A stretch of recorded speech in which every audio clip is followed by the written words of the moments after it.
आपकी আদালতে গায়ক অনুপ জালোটার উপর অভিযোগ হলো যে উনি নিজের ফ্যানেদের বোকা বানিয়েছেন। অনুপ জি, আপনার ফ্যানেরা আপনাকে চেনেন।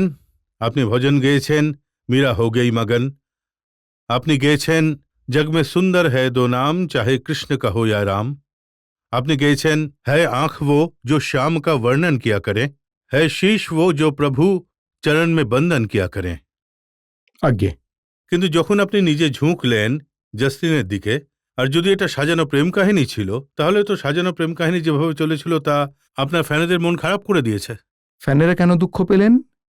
কেননা আমি তো আপনাদের এন্টারটেন করিনি ওখানে। তো আপনি বলতে চাইছেন যে আপনি এই সুযোগের সদ্ব্যবহার করেছিলেন জাসলিনকে ফেমাস করার জন্য? দেখুন, এটা তো আমি ওকে বলেছিলাম যে তুমি যদি আমার সাথে চলো তাহলে তুমি বিখ্যাত হয়ে যাবে, আর সেটা হলো। কারণ ও আমাকে অ্যাপ্রোচ করেছিল, আমি ওকে অ্যাপ্রোচ করিনি, ঠিক আছে? জাসলিন আর জাসলিনের বাবাই মিলে আমাকে অ্যাপ্রোচ করেছিলেন যে আপনি আসুন, তাতে জাসলিনের অনেকটাই লাভ হবে, আর সে লাভটা হয়েছে। ও পুরো পৃথিবী ওকে জেনে গেছে। আর যদি আপনারা মনে করেন যে সেটার জন্য আমার কোনো ক্ষতি হয়েছে, তাহলে আমি সত্যি বলছি আমার কোনো ক্ষতি হয়নি।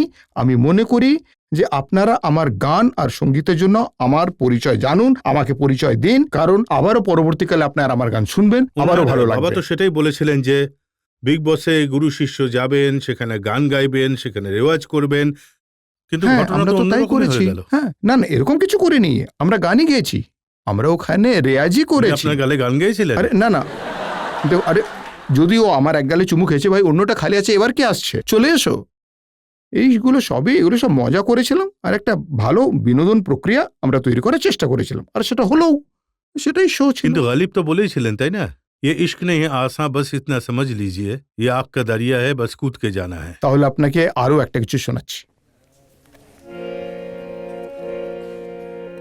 जिंदगी से बड़ी सजा ही नहीं, जिंदगी से बड़ी सजा ही नहीं, और क्या जुर्म है पता ही नहीं, जिंदगी से। আর এই শায়রিটা আমার জন্য। चाहे सोने के फ्रेम में जड़ दो, चाहे सोने के फ्रेम में जड़ दो, आईना झूठ बोलता ही नहीं, आईना झूठ बोलता ही नहीं, और क्या जुर्म है पता ही नहीं, जिंदगी से बड़ी सजा ही नहीं। এখন জুন বা অপরাধটা আমি বলুন। যে জাসলিনের কথা আপনি বলছেন, যার বিষয়ে আপনি বলছেন আপনার নিরাশা হয়নি, আপনার ফ্যানেরা দুঃখ পায়নি, 2013-এ উনি একটা ফিল্ম করেছিলেন। ফিল্মটার নাম ছিল দ্য ডার্টি রিলেশন। এটা অলমোস্ট একটা সফট পর্ন জাতীয় একটা অ্যাডাল্ট সিনেমা, যেটা ওর বাবা তৈরি করেছিলেন। আপনি দেখেছিলেন ওই না, ফিল্মটা? আমি দেখিনি, কিন্তু আমি জানতাম যে বানানো হয়েছিল। তবু আপনি ওর হাত ধরতে রাজি হলেন? কেন? আমার তো একটা শিক্ষকের সম্পর্ক ওর সাথে, যেটা আজও রয়েছে। কালকেও চলে আসুক, তো আমি আবার শেখাবো। একটা কথা বলি, আমি যদি কালকে যদি রাখি সাওয়ান্ত আসে গান শিখতে, আমি সবাইকে একটা মজার কথা বলছি, কাল যদি রাখি সাওয়ান্ত গান শিখতে আসে, আমি তাকেও গান শেখাবো। দেখুন, আমার কিছু যায় আসে না যে ও কি করে বেড়ায়, কাকে কি বলে বেড়ায়, আমার কিছু যায় আসে না। আমার শুধু এই চিন্তা ভাবনাই থাকে যে যদি কারোর ভেতরে গান বাজনার প্রতি ভালোবাসা থাকে, তাহলে শিখতে আসুন, বসুন আর শিখুন। অনুপজি, যাকে গান বাজনা শেখানো হয় তার যোগ্যতা বা ব্যাকগ্রাউন্ডও চেক করা হয় না? 2016-এ 2 বছর আগে আরেকটা সিনেমা ওনার বাবা ওনাকে নিয়ে, বাবা নিজের মেয়েকে নিয়ে সিনেমা বানাচ্ছেন, আর সেই সিনেমাটার নাম হলো দ্য ডার্টি বস। আর সেখানে একজন বুড়ো লোক আছেন যিনি এই জোয়ান মেয়েটির পেছনে পড়ে যান। এখন লোকেরা বলছে এটাই হয়তো সেই গল্প। ওটাও আমি দেখিনি, কিন্তু আমি এইসব ঝামেলার মধ্যে নেই, তো সেই জন্য যার যা বলার বলতে দিন। সত্যি আমি দুটোর একটিও দেখিনি, কিন্তু আমি জানি যে এই দুটো ফিল্ম বানানো হয়েছে, এটা আমি জানি। গান বাজনা শিখতে চাও, গান বাজনা শেখো। আমার কিন্তু বাকি অন্য কিছুর সাথে না কোনো সম্পর্ক আছে, না কোনো আগ্রহ আছে। কোন বিষয়ে আপনার আগ্রহ নেই আর কোন বিষয়ে আছে? আমি এটা জানতে আগ্রহী যে আপনার মধ্যে শেখার ইচ্ছে কতটা আছে। দেখুন, আমার বাড়িতে একটা গুরুকুল চলে, আমার কাছে ছাত্ররা 9টার সময় শিখতে আসে, আর মোটামুটি 12:30 অবধি বসে তারা শেখে। যেদিন আমি থাকি সেদিন আমিই শেখাই, যেদিন আমি থাকি না আমার সিনিয়র ছাত্ররা তাদের শেখান।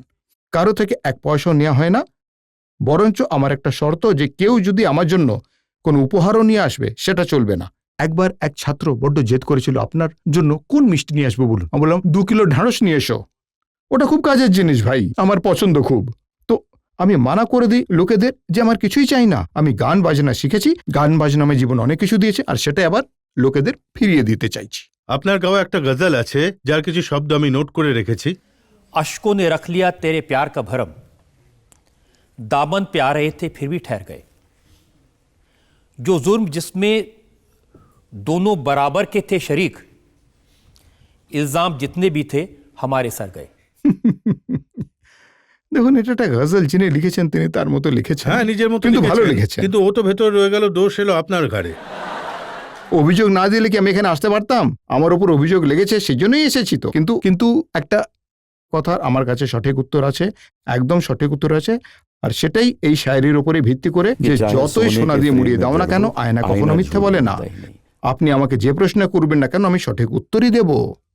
হ্যাঁ, জনতার থেকে যদি কেউ প্রশ্ন করতে চান, হ্যাঁ এক এক করে। দিস গার্ল, হ্যাঁ আপনি। যখন এই বিষয়টা মিডিয়াতে এসেছিল তখন জাসলিনের বাবা বলেছিলেন যে উনি এই বিষয়টায় খুবই আশাহত, কারণ উনি ওনার মেয়েকে আপনার কাছে গান শিখতে পাঠিয়েছিলেন, কিন্তু আপনি বলছেন আপনারা দুজন মিলে কন্যাদান করবেন। কথাটা কতটা সত্যি?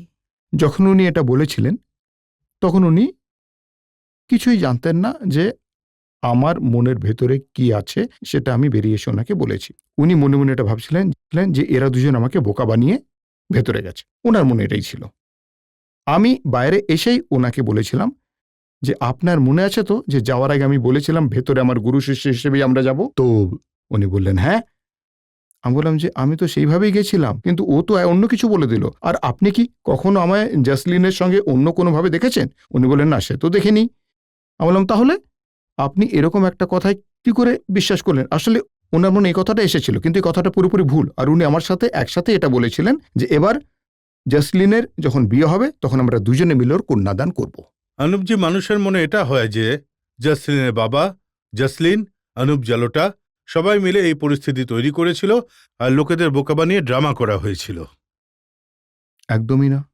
যেটা সত্যি সেটা আমি আপনাদেরকে বলে দিয়েছি। এরপরও আপনারা জানতে পারবেন, এমন তো নয় যে কালকেই পুরো পৃথিবী ধ্বংস হয়ে যাচ্ছে। যখন 30 ডিসেম্বরের আগে জাসলিনও বাইরে চলে আসবে তখন সবাই জেনে যাবে কোন কোন হোটেলে আমাদের দেখা হতো, এটা জানা হয়ে যাবে। জেনে যাবেন যে কোন হোটেলে আমি ওনাকে নিয়ে ঘুরে বেড়াতাম, সেটাও বুঝে যাবেন। আসতে দিন ওনাকে জিজ্ঞেস আপনি করে এটা নেবেন। বলতে চাইছেন যে এই ড্রামার মধ্যে আপনি ছিলেন না, শুধুমাত্র জাসলিন আর বিগ বসের লোকেরা এই ড্রামাটা তৈরি করে আপনাদের রিলেশনশিপ অ্যানাউন্স আমি করেছিল? জানি না যে এর ভেতরে কারা কারা ছিল, কিন্তু জাসলিন ওখানে দাঁড়িয়ে যে কথাগুলো বলেছিল সেটা আমরা দুজনেই একবারের জন্যও রাজি হইনি তাতে। হ্যাঁ, এবার সেটা কার সিদ্ধান্ত ছিল, কেউ কে বলেছিল, ও এলে সবাই সেটা জেনে যাবে, সত্যিটা বেরিয়ে আসবে। কিন্তু আমার মনের ভেতরে জাসলিনের জন্য কোনো রকম কোনো রোমান্টিক ভাবনা চিন্তা কোনোদিনই ছিল না। 000।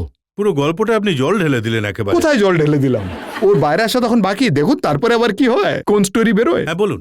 আমার প্রশ্ন এটাই যে আগে আলিয়া ভাটের জোকস খুব ফেমাস হয়েছিল, কিন্তু যবে থেকে আপনি বিগ বসে গেছেন তবে থেকে জলটা বাবুর জোকস খুবই শোনা যাচ্ছে। তো আপনি কোনো জোক শুনেছেন নিজের ওপরে, আর তাতে আপনার আমি কি একটা বক্তব্য? জোক শুনেছি যেখানে মোদিবাবু আমার সামনে হাত জোড় করে দাঁড়িয়ে আছেন, আর উনি আমাকে বলছেন যে আপনি আসার ফলে এই পেট্রোল আর ডিজেলের দাম যে বেড়েছিল সেই বিষয়টা মানুষ কিছুদিনের জন্য ভুলে গেছে। একটা জোক জায়গায় খুব এটা ছাপা ফেমাস হয়েছে হয়েছে। যে বয়সে কোনো মানুষের মাথা ঘোরে সেই বয়সে অনুপজি মেয়েদের চড়াচ্ছে। এবার আমি আপনাদেরকে একটা খুব মজার বিষয় জানাচ্ছি।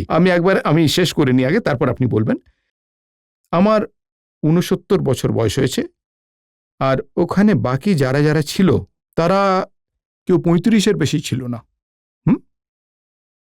সবাই রোজ ডাক্তার ডাকতেন, প্রতিদিন ডাক্তারের সাথে দেখা করতেন, কারণ কারো এই সমস্যা, কারোর ওই সমস্যা। আমি একদিনও ডক্টর ডেকে পাঠাইনি 1.5 মাস, কারণ আমি নিজেকে সুস্থ রাখতে জানি।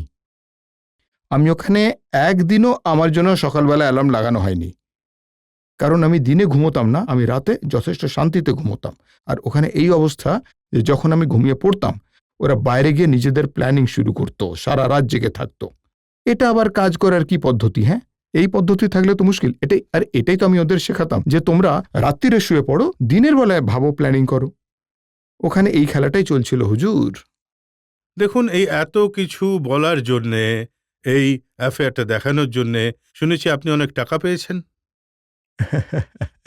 দেখুন, বিষয়টা হলো এই যে আমি এখানে বসে কন্ট্রাক্টটা ডিসকাস করতে পারবো না, কিন্তু আমি আপনাকে এইটুকু বলতে পারি, আর এটাও সত্যি, যে আমার বিগ বসে যাওয়ার দরুন ফিনান্সিয়াল লস হয়ে গেছে।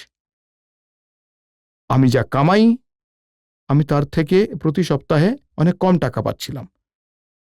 আমার ফিনান্সিয়াল লস হয়েছে, কিন্তু তাতে আমার কিছু যায় আসে না, কারণ আমি বলেছিলাম যে ওখান থেকে বেরিয়ে এসে তো আমি আপকে আদালতে আসবই। তা যা লস হয়েছিল সেটা রজতবাবু থেকে নিয়ে নেব।